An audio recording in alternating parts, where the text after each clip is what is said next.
continuando con nuestra discusión de la clase pasada, digamos, ahora podemos hacer un pequeño resumen de lo que hemos hablado hasta el momento. Hablamos de dos tipos entonces de ácidos nucleicos, ácido ribonucleico, ácido desoxirribonucleico, con monómeros, ribonucleótidos y para el caso del DNA, desoxirribonucleótidos. Tenemos las características químicas de cada una, la forma o el enlace entre ambos por el enlace fosfodiéster, el azúcar pentosa específico, ribosa para la RNA, desoxirribosa para el ácido desoxirribonucleico. Las purinas únicas entre ellos son la adenina y la guanina, entre los dos comunes, y epimidinas. Tenemos citosina para ambos, y uracilo para la RNA y timina para la DNA. Bien. Hoy vamos a hablar, particularmente hablando, de lo que es, digamos, las características o los niveles estructurales que ocurren para el caso del ARN. Ya vimos cómo el ADN convierte en estructuras secundarias por la complementariedad de bases y luego en estructuras de orden superior, como es el caso de la cromatina. Aquí vimos un esquema anterior. Vamos a hablar principalmente del ARN. Primero, hablemos un poco de qué es el ARN. A nivel de las células existen tres grandes tipos de ARN. El ARN mensajero, el ARN de transferencia y el ARN ribosómico. El ARN mensajero actúa como molde y transporta la información para la síntesis de proteínas. Presenta unas regiones específicas, codones, que son grupos de 3 nucleótidos que le permiten pues, al ARN codificar la información de proteínas. El ARN de transferencia, que es quizás el más importante, que transporta los aminoácidos específicos hacia los ribosomas para la síntesis proteica, se encuentra enteramente a nivel citosólico y contiene anticodones, que son regiones también de 3 nucleótidos, que hacen pares con los codones del ARN mensajero. El ARN ribosómico, que recibe esa información genética, la traduce en proteínas, es el que se encuentra siendo parte del ribosoma, donde se sintetizan las proteínas. Bien, entonces, ese codón que hablamos ahorita y del anticodón, pues es la clave de la llamada traducción de las proteínas, que es un proceso muy importante que a ustedes debieron haber visto pues, en biología celular y molecular. En este curso vamos a ver algunos aspectos un poco más profundos a nivel químico, pero vamos a ver algo de traducción pero muy por encima, pero lo vamos a enfocar, como les decía, en la parte química. En este esquema que se estoy mostrando aquí, pues está viendo el núcleo celular, una cadena de ADN y luego una cadena de RNA producida por digamos, la degradación de este DNA para liberar dos cadenas libres y una cadena de RNA mensajero que contiene la información para la síntesis proteica. La ARN sale del núcleo hacia el citosol y ahí se encontraba por el ribosoma para el proceso de traducción, ¿cierto? Esos pequeños fragmentos que aparecen aquí, unos trinchecitos bastante doblados, y se que tiene una secuencia de 3 nucleótidos, son básicamente ARN de transferencia. Vamos a ver entonces cómo se produce o digamos, algunas características químicas particulares aprovechando nuestro conocimiento en estructura proteica, lo que vimos también de, de traducción, pues que vieron anteriormente en molecular, pues vamos a aprovecharlo para verlo acá.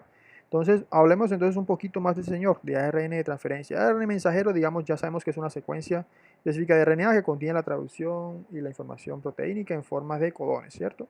Pero queremos hablar un poco más de estos señores, de estos ARN de transferencia.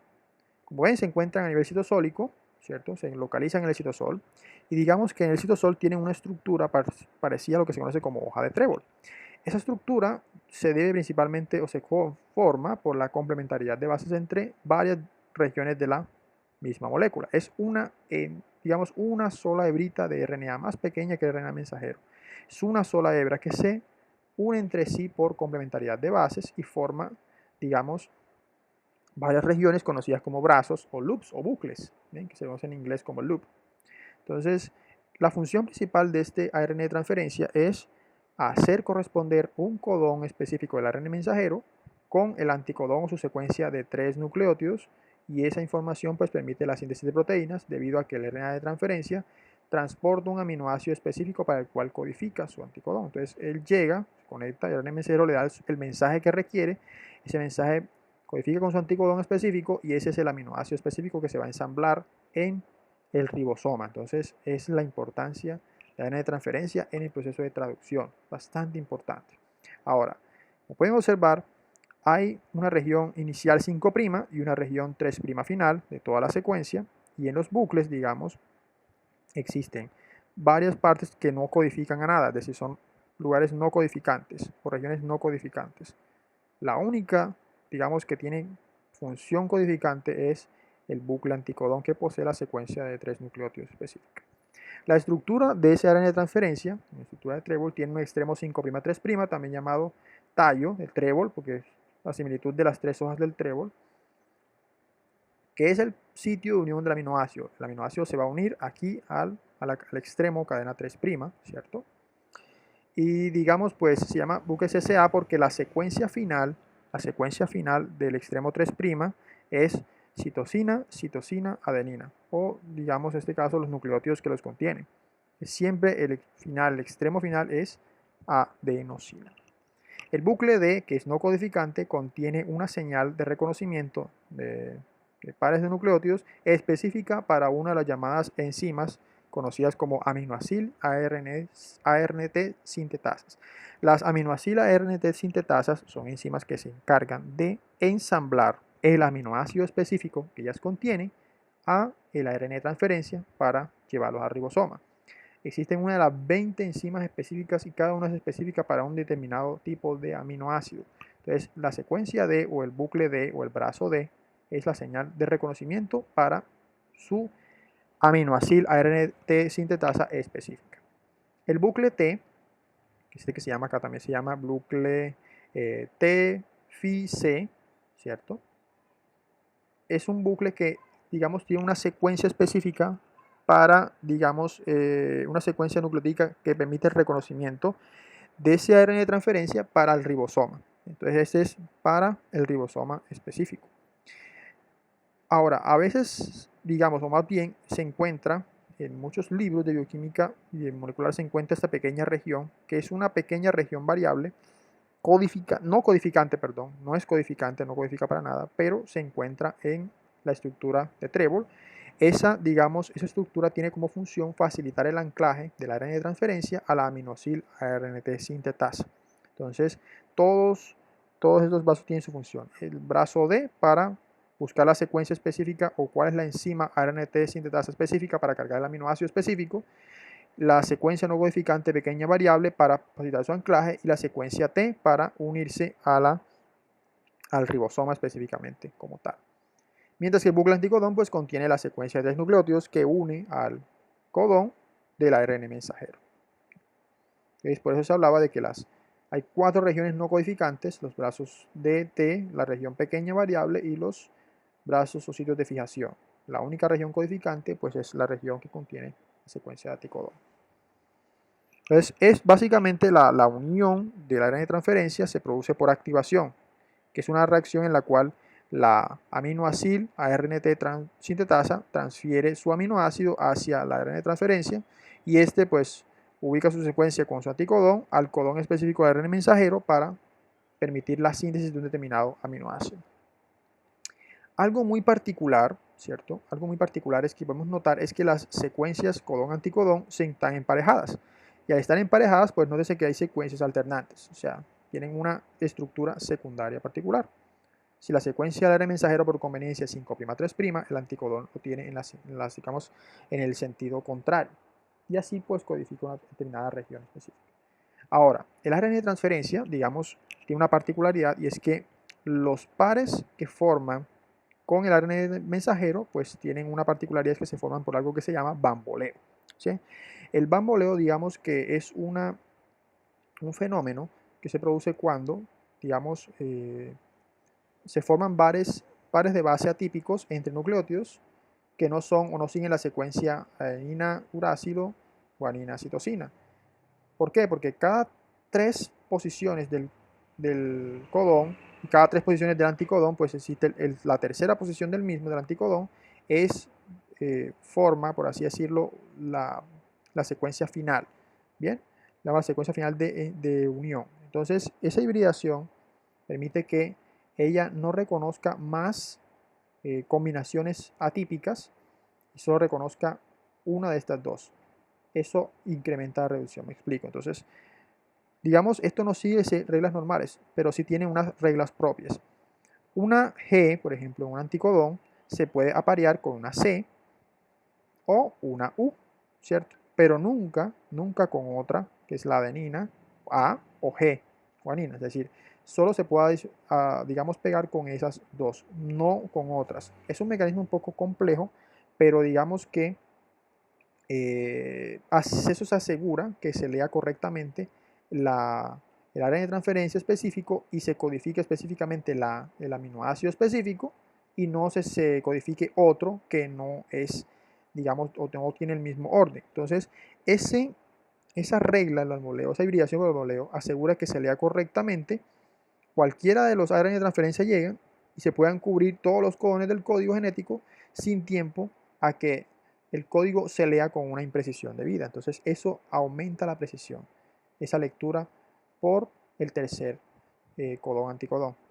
Así se asegura solamente que existan, digamos, a pesar de que existan múltiples codones y puedan ser reconocidos, pues necesita solamente un par de control que pueda ser establecido pero que codifique al aminoácido requerido que está transportando, en este caso, su, eh, su ARN de transferencia. Entonces, vean la forma como es bastante controlado este sistema. Ahora, este proceso en el cual el ARN de transferencia carga con el aminoácido se conoce como reacción de activación de aminoácidos. La enzima que las cataliza, recordemos, es la aminoacil ARNT sintetasa o aminoácido tRNA ligasa. En una primera reacción, ¿cierto?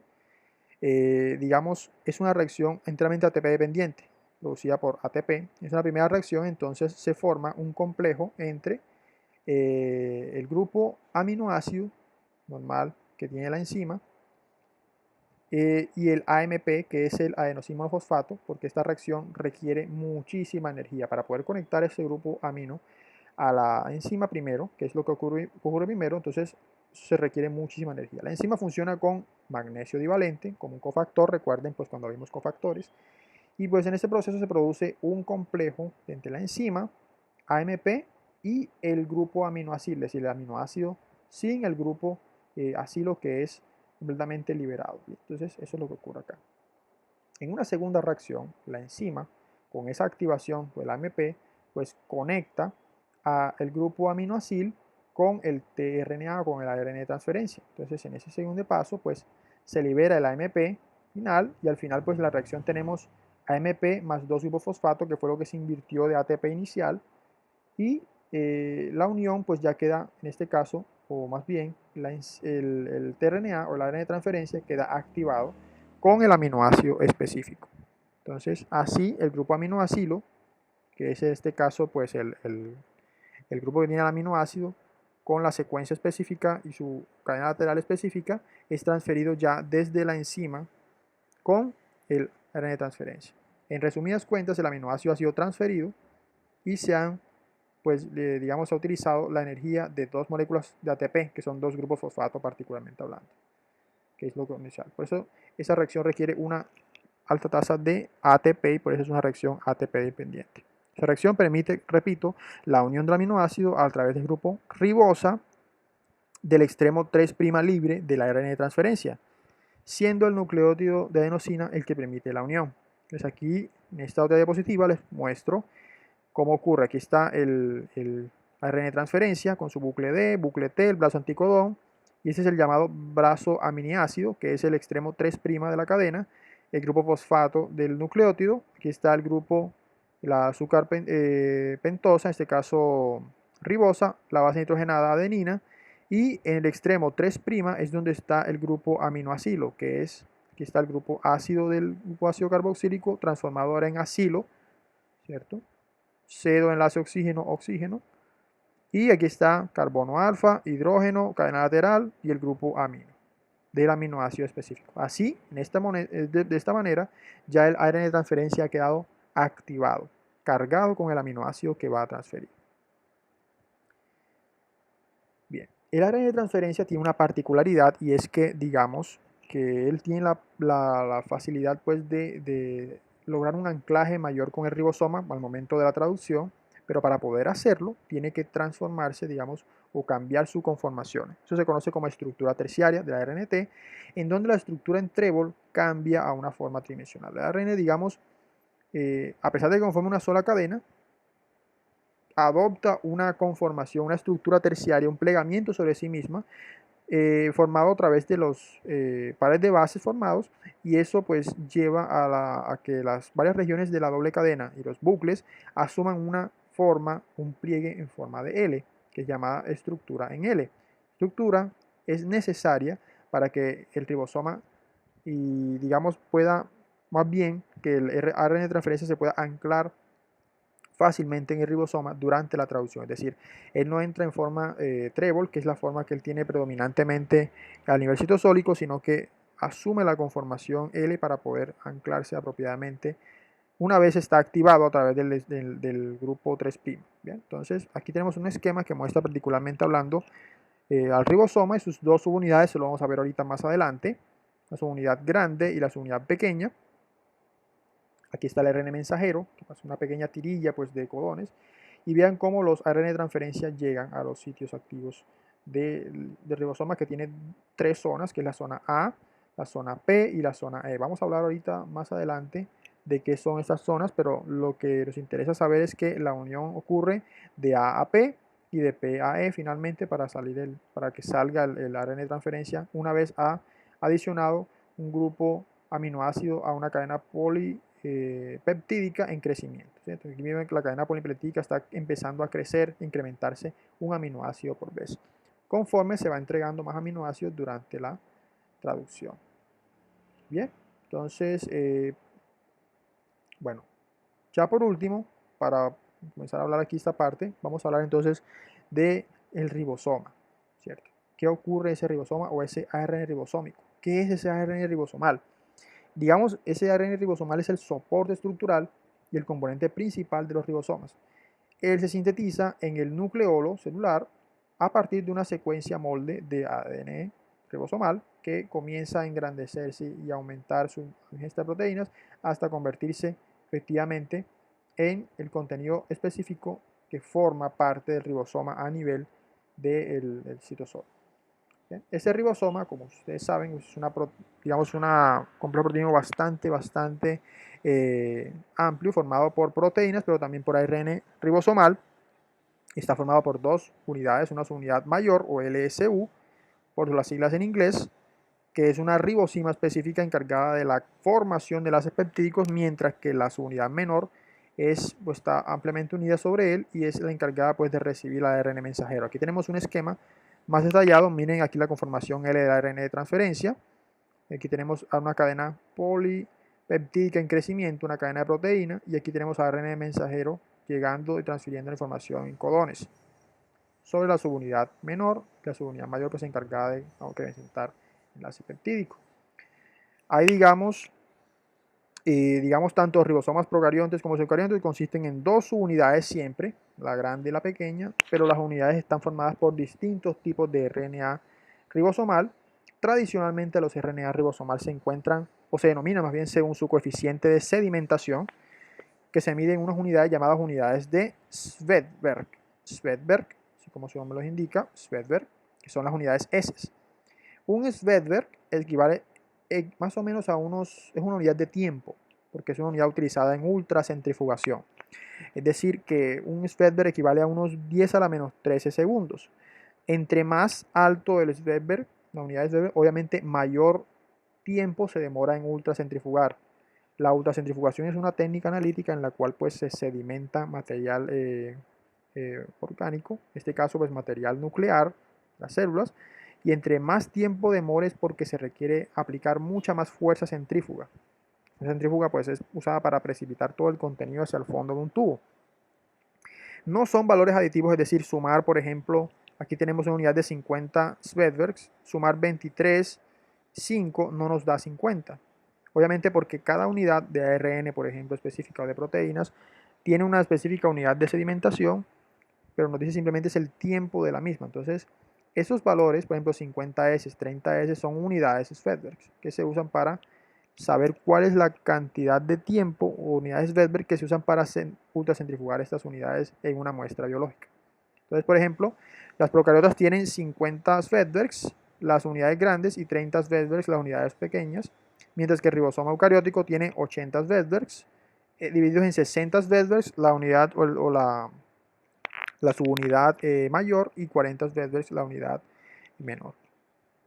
¿Bien? Bueno, con eso pues concluimos la unidad de, en este caso, estructura de ácidos nucleicos. Nos vemos entonces próximamente para hablar de nucleótidos de importancia biológica y la parte estructural más abundante de los mismos.